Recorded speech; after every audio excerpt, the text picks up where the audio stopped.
Mesdames et messieurs, bonjour. C'est un plaisir de vous retrouver en direct depuis le boulevard de l'Indépendance pour la grande parade militaire de la fête du 17 août. De véhicules blindés légers, de véhicules de type Bastion.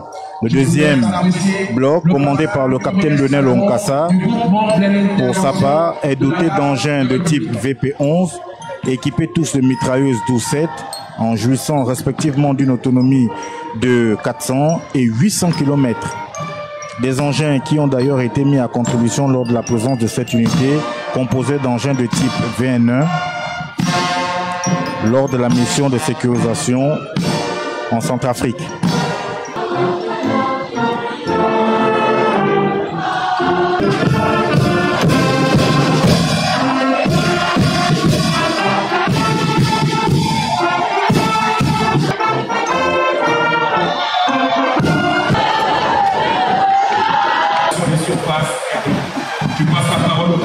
Le troisième escadron, quant à lui, aux ordres du capitaine Anima, est composé d'engins de type VN1, d'une part, équipé d'un canon de 30 mm de portée, de 2000 mètres et de mitrailleuses de calibre 702.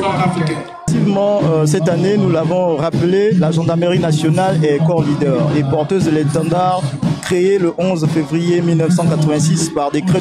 Il est conduit par le lieutenant-colonel Binyumba Mapangouki Roger, officier porte-étendard.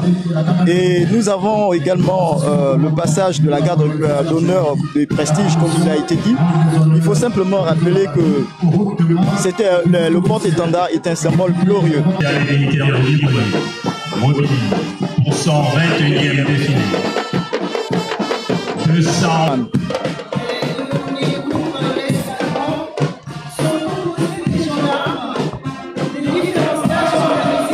Nous assistons au passage des deux premiers groupes d'escadrons, composés de gendarmes de différents stages organisés à la direction générale des écoles de gendarmerie. C'est au passage de la compagnie d'intervention spéciale.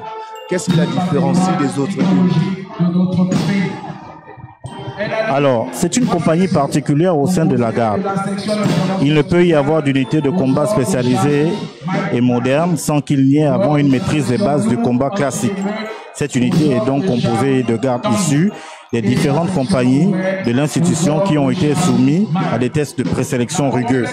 Il faut obligatoirement être parachutiste et avoir servi au moins 10 ans avec des états de service irréprochables. Ces soldats sont, à la différence des autres, formés aux techniques récentes du combat, un combat moderne comme dans les grandes productions hollywoodiennes, avec des descentes en rappel depuis un hélicoptère, dans des édifices, en plein saut depuis un avion, en forêt, en localité. Ils peuvent intervenir dans les prises d'otages, en mer, sur terre, même sous le feu. Ils arrivent à bout de toute opposition en face. Pendant 10 ans, et ensuite prétendre au test de présélection. Alors,